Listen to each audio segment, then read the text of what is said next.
Hi friends, today we will see how to perform SMPS in lab. So please come with me, I will show you what are the things which is required to perform the SMPS in lab. So the main thing is your SMPS kit which is required.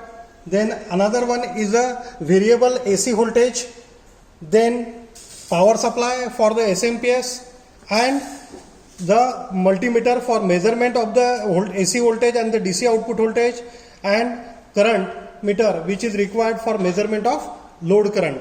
So these are the things which is required for the measurement of the output voltage and the output current from the SMPS. So we will see the condition in two steps. In first condition, we will check how much is the DC voltage which is obtained with the help of 230 volt AC input voltage.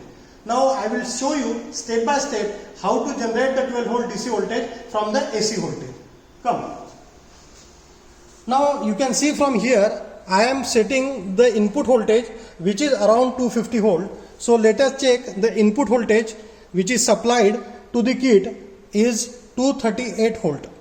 Okay, you can vary it as per your requirement. It is 235 volt approximately. It is input AC voltage.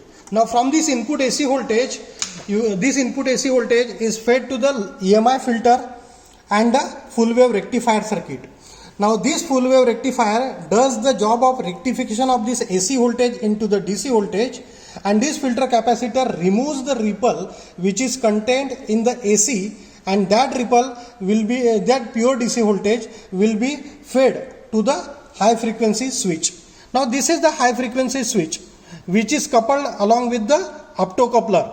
This optocoupler is nothing but it is a combination of photodiode and a phototransistor which will use for isolation of the high frequency circuit from the low frequency circuit, as well as the high power circuit from the low power circuit.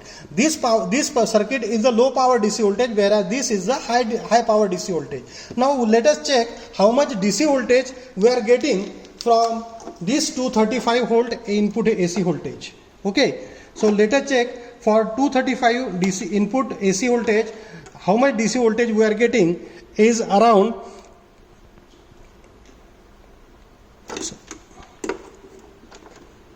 it is around 314 volt.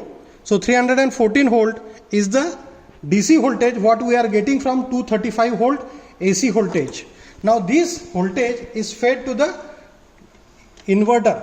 This is the MOSFET which is acting as a switch at a frequency of 132 kilohertz.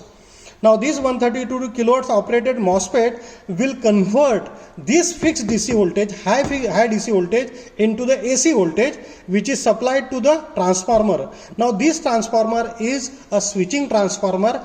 This is the switching transformer. Now this transformer secondary voltage is having number of taps. Now depending upon how much output voltage, variety of output voltage you require, that will be taken out at the output. Now here again there is a high frequency diodes which are connected at the output of the secondary of the high frequency transformer. The job of these diodes are to rectify the high frequency AC signal and fed to the regulator. Now the job of this regulator is to provide the constant 12 volt DC voltage and constant minus 12 DC voltage, and same time constant 5 volt DC voltage. So here the Zener regulator is used for converting this AC voltage into the DC or at 5 volt, here at minus 12 volt and here at positive 12 volt. Now let us check how much DC voltage we are getting from 313 volt high DC voltage. Now we will check with the help of multimeter. You can see it is 12 volt which you are getting at the output of the SMPS. Now this 12 volt is a constant output voltage which is generated across the load. This voltage is without connection of load. That's why it is called as the no load voltage.